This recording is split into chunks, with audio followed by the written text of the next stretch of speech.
Ермат Джумаевич, вам большое спасибо, да, что вы действительно, во-первых, сегодня очень было грандиозное открытие, да, экотуризма, фестиваля, плюс еще 125 лет великого коммузиста, да, Атая Огунбаева. И я как понимаю, это впервые, да, в Таласе проводится? В рамках этого мероприятия сегодня приехал секретарь Тюрксой Султан Раев, и он также объявил, что самое ключевое мероприятие, которое посвящено памяти Атая Огунбаева, Эсимде, будет теперь регулярно проводиться на территории нашей области, то есть каждый год. Я думаю, что это очень классная практика в плане того, что ничто не забывается, и чтить память об этом, и связать это. И туристам, кстати, очень много было в этот раз, что самое интересное, в городе Талас очень много было туристов. Американцы из Венгрии, да. То есть из Англии были, да. Я не думала, что здесь, вот сам по себе Талас, Таласская область, да, она вот действительно туристическая. Вот что здесь можно вот такое вот создать, чтобы привлекало еще больше поток туристов? Знаете, мы вот недавно решили, то есть проработав, некоторое время готовили, и мы придумали лозунг «История начинается с Таласа». Тарых Таластан башталады. И это очень обоснованное заявление, мне кажется. Другие почему? не обидятся регионы? Нет, знаете почему? Потому что, во-первых, это Манас великодушный, это его родина, это истоки происхождения нашего народа, кыргызского народа. Манас великодушный, он как бы для нас это великий хан, который возглавлял весь наш кыргызский народ и спас его. Но помимо этого, на территории Таласской области была большая Таласская битва, Атласская битва. Почему туризм может развиваться в Таласской области? Почему именно история начинается с Таласской области? Самые древние петроглифы находятся именно на нашей территории. Та история, которую мы должны показать всему миру. То есть по праву вы считаете, что история начинается из Таласа? Да. Кыргызская история. Кыргызская история. Да. Вот вернемся, давайте к истории. Вот вы упомянули нашего великого Манас. Вот буквально вот на днях, да, вы видели, да, пестрили все это, вот все социальные сети, да, касаемо Джалабада. Джалабад станет центром Манаса. Вот вы, как судья вот здесь, полпред Таласской области, не обидно ли, что Джалабад называется Манасом? Нет, это нас даже радует. Почему? Потому что мы, будь это Джалабад, Чуй, Нарын, Сыкуль или Баткен, мы один народ. И Манас, он для нас всех, он хан, который объединил наш народ, сохранил наш народ, защитил наш народ. И то, что Джалалабад будет носить имя нашего великого отца, это мы это встретили с гордостью. Но вот вам бы, наверное, было бы приятно, если бы, наоборот, Талас бы назывался Манасом, и это было бы логичнее. В Таласской области есть Манас-Ордо, этого не отнять. То есть люди по-любому будут сюда приезжать, есть паломники, которые приезжают именно в Манас-Ордо, да, чтят его по-другому. То есть для кого-то, если он персонаж эпоса, для кого-то он просто хан, а для кого-то он занимает особое место в жизни, и люди приходят сюда именно не просто посетители, как туристы, они приезжают сюда именно на паломничество. Вы, наверное, слышали, знаете, да, наш президент, глава государства Садыр Джапаров, да, во всеуслышание, когда вот была открыта вот областная райадминистрация, сказал, что мы передаем эстафету городу Талас. Да. То есть в следующем году, дай бог, мы будем все здесь, да, в Таласе отмечать День независимости. Первый вопрос, честно, без галстуков поговорим, да? Вы знали, что президент будет передавать городу Талас? Это раз.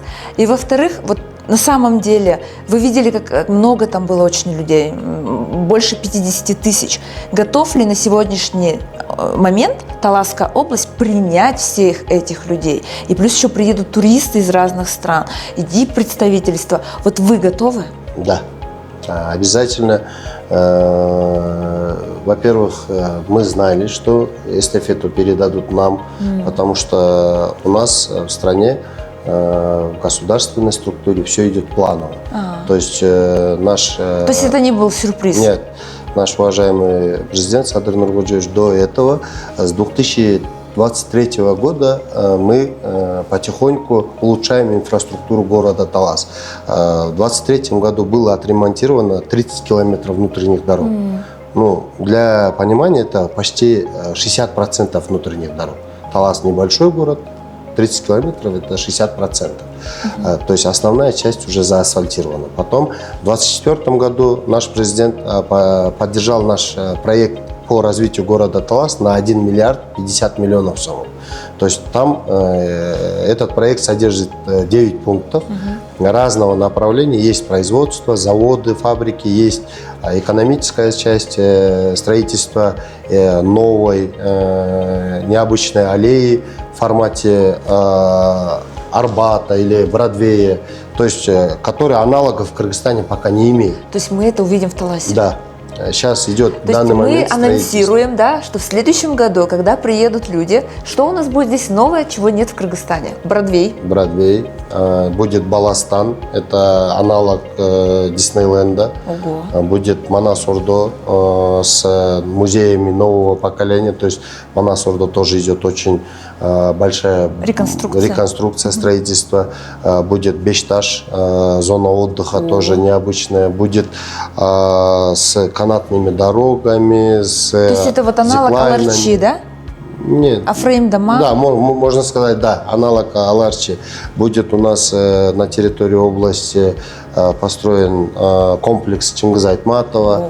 То есть это все сейчас, я говорю, все вот это готовилось, и это шло планово. То есть это сегодня... не вот из бухты-барахты сегодня сказали, и вы будете делать? То нет, есть это нет, все шло то есть на сегодняшний день, изначально, когда нас к этому готовили, наш президент поддержал выделение более 5,5 миллиарда сомов на развитие Таласской области. Есть очень много проблем по развитию. Допустим, в Таласе, например, хочу остановиться именно по городу Талас. В Таласе я уже второй год. Я сначала сюда был переведен мэром города Талас, начал улучшать инфраструктуру города, защитил проект по развитию города на миллиард, да? Более миллиард, миллиард 50 миллионов до этого, а сейчас по области на 4,5 миллиарда. И получается, допустим, вот центральная площадь, она у нас была готова для асфальтирования 2 месяца назад. К сожалению, мы не могли ее заасфальтировать, потому что не было объема асфальта. То есть в Таласской области не хватает асфальтобетонных заводов. К сожалению, нехватка кадров, нехватка строительного материала. Тот же Талас находится на такой местности, что у нас грунтовые воды очень высокие. То есть имеется в виду болотистое место, да? Да, болотистая местность, и поэтому очень много таких трудностей. Но я думаю, что по развитию то города Каракол или города Талас разницы никакой нет. Есть направление, которое дает президент. Да? И мне кажется, все лежит там. Да. Кыргызча айтат го балық башынан сасыйт деп. Вот именно из-за этого, наверное, если руководство поддерживает и выделяет деньги для развития и требует выполнения поставленных задач, мне кажется, исполнительная власть, то есть местное самоуправление, будет уже как бы находить решение, пути решения. Да. Вот вы знаете, да, что было вот в Бишкеке? Очень сейчас яро это транслируется в городе Ош, да? Мэры действительно работают, да. Ну, как бы видно результаты, везде снос, вынос за красную там линию, да? Вот есть такие проблемы в Таласе? Конечно, обязательно. Просто как бы, ну, это все вот, транслируется, не транслируется, от этого... Ну, просто вот вы не занимаетесь самопиаром. Нет, ну, мы тоже как бы стараемся показывать работу муниципалитета, но в каких объемах, оказывается, это все влияет. Допустим, в городе Талас было именно по вопросу сноса незаконного строительства на муниципальной территории по городу, именно по городу Талас, было снесено более 2300 домохозяйств.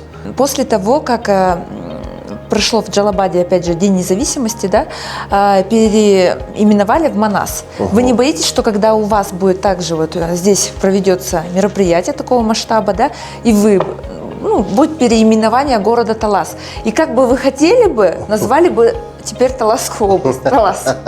Нет, честно говоря, я не против, а даже за переименование. Почему? Потому что есть Таласская область, есть Таласский район, есть еще город Талас. То есть это все повторяется, да? Да. Есть Баткенская область, есть город Баткен, есть Нарынская область, есть город Нарын. Поэтому я думаю, что если область носит имя, допустим, не имя, а название Талас, то вполне логично, если район Талас, Таласский район или город Талас переименуют. Но я не знаю даже, у меня, честно говоря, нет даже предложения, потому что, мне кажется, это присвоением имени такому большому населенному пункту, как город Талас, должны заниматься историки, кыргызоведы. Мне кажется, что это будет более правильно. Да. Да? Было ли сложно вам перестроиться, что ли, да? На самом деле. Вот чем таласцы такие вот берут, и вот какова их ментальность? В чем особенность таласских? В целом, один народ, это кыргызы. Прям такой сильной разницы нету, но есть все равно менталитет чуть-чуть другой. На Исыкуле, допустим, очень много проживает людей других национальностей. Есть русские, дунгане, уйгуры, те же многонациональные. Да, многонациональные, те же татары, то есть калмыки. Здесь, как сказать, почти 95% населения это этнические кыргызы, да, на территории Таласской области, поэтому здесь чуть-чуть менталитет другой, но мне что нравится, здесь есть единство, люди все говорят открыто, в лицо, если что-то не нравится, как вы говорите, здесь очень любят борьбу. Борьба за свои права, да? Да, борьба за все. Есть спорт, есть борьба за права и за остальное. И есть в Таласской области именно у населения, как сказать, особенность именно в плане, может быть, требовательности. Камчыбек Адыршаевич, он любит выехать в регионы, да? Вот очень часто был в Нарыне, потом в Узгене, в Джалабаде, да? Да. Ждете ли вы его в Таласе? Да, мы тоже его ждем, как и все остальные ждем. В прошлый раз когда Камчыбек Адыршаевич был на встрече с населением, он также говорил, что в ближайшем будущем он также будет с проверкой. Здесь? Да, в нашем регионе обязательно, но до этого он пару-три раза приезжал к нам с разными,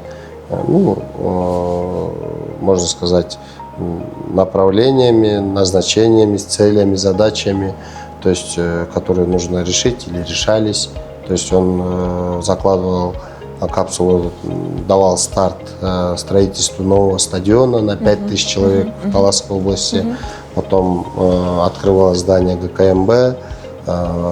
Отдельно, вот такие мероприятия. А вот лично он к вам подходил и говорил, вот это сделай, и вы это сделали или еще нет? Обязательно. Он ставит задачи каждый раз, и мы это все исполняем. Это же заместитель председателя кабинета министров, поэтому все, что нам говорит руководство, мы стараемся беспрекословно. В общем, вы готовы просто вот к его приезду, в случае чего? Да. Вот смотрите, в Джалабаде, еще раз повторюсь, да, когда проходил День независимости, да, больше 50 тысяч людей было. Готов ли Талас принять столько людей? Размещение, гостиницы, инфраструктура, кофейни. На этом, кстати, да, можно очень конкретно заработать и пополнить свою казну за счет туристов, да. Вот мы готовы в Таласе? Спасибо, очень хороший вопрос. Мы изучали этот вопрос детально. Вот есть гостиница, вот сколько вы сегодня можете разместить? На сегодня мы можем разместить 200 человек. Но мы к следующему году подготовимся, подготовим базу, пока не буду говорить какую. У нас есть стратегия, мы будем размещать более 1000 человек. То есть мы будем к этому готовы. Тяжелые времена создают сильных людей. То есть, если сейчас государство требует от государственных служащих соблюдения порядка, чистоты, прозрачности, порядочности и исполнительности, это и есть же хорошо. Мы будем выращивать очень сильные кадры. То есть, если раньше в Кыргызстане было, можно сказать, какая-то школа политиков, теперь она потихоньку превращается в школу государственных служащих. А это хорошо очень. Значит, мы в правильном направлении. Я надеюсь, что вот да. Государство Я будет... верю, что мы в правильном направлении. Вот если вот раньше была, ну это примитивно, все знали там что, Атабеков здесь, да, Таласский, Бабанов, да, тот же, потом Фасоль, да, Чингиз Айтматов, композитор наш, виртуоз, коммузист, да. Вот в чем еще славится, какие еще имена есть знаменитые отсюда? Талас очень богат на знаменитые имена, можно сказать. Из последних событий, можно сказать. Тренды. Да, что на сегодняшний могу день сказать, создает Талас? Допустим, по итогу Олимпийских игр Кыргызстан был очень, как бы, весь народ радовался. Мы Это завоевали, Парижская, вот последняя, да. Мы завоевали 6 олимпийских медалей. 3 из них принесли таласцы. Допустим, на сегодняшний день по территории нашей области нехватка врачей 173 единицы именно врачей не хватает. Те врачи, которые у нас работают на данный момент, почти 60-65% пенсионного возраста. То есть люди за 60 или там, да, у нас есть даже несколько случаев, где мы удерживаем кадры, которым уже 80 лет. То есть нету других кадров. То есть нету тех людей, которые бы заменили? Да, это очень плохо для нас, к сожалению. Поэтому мы в этом году инициировали проект. Допустим, мы хотели оплатить контракт студентам, которые поступили бы в медицинскую академию. Мы заявили, что мы готовы оплатить 200 студентам, которые пройдут медакадемию. К сожалению, прошли около 20 человек. Но это тоже раньше таких показателей не было. Эти люди, которые вот из Таласа приехали, поступив в медицинскую академию, да, и вы оплачиваете контракты? Да. Мы будем оплачивать их контракты на протяжении их обучения, на прохождение интернатуры. Потом они будут обязаны как бы отработать 5 лет в нашей области, в государственных, но не бесплатно, они будут получать как зарплату, как положено, но... Это такой мини-аванс, чтобы вы все вернулись. Да. Не забывайте, кому вы должны. Видя вот эти все проблемы, хочется и вот здесь улучшить, да, здесь вроде бы нехватка кадров. Хочется здесь нормально все сделать, техники не хватает, да. Хочешь там медицина, там еще что-либо, и опять какие-то проблемы. Бывало ли у вас такое состояние? Да, пошло все.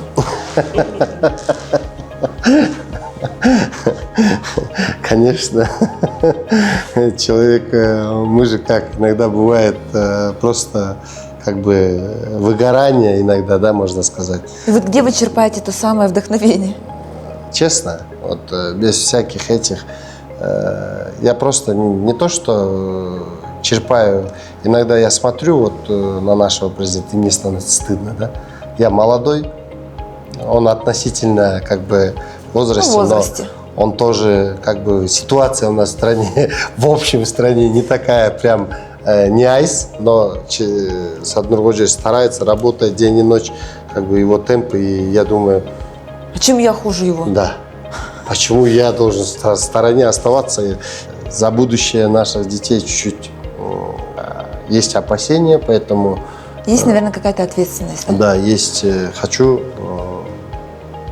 чтобы у них было лучше, чем у нас было. Создать такое государство, помочь, чтобы им не было так тяжело, как нам. Вот на такой ноте, да, я бы с вами, честно, часами болтала бы, но есть, как говорится, регламент, да. Действительно, вы сказали то, что, мне кажется, у настоящего госслужащего, да, есть всегда в сердце и в голове, да. Я хочу, чтобы дети росли в лучших условиях, лучших, чем я.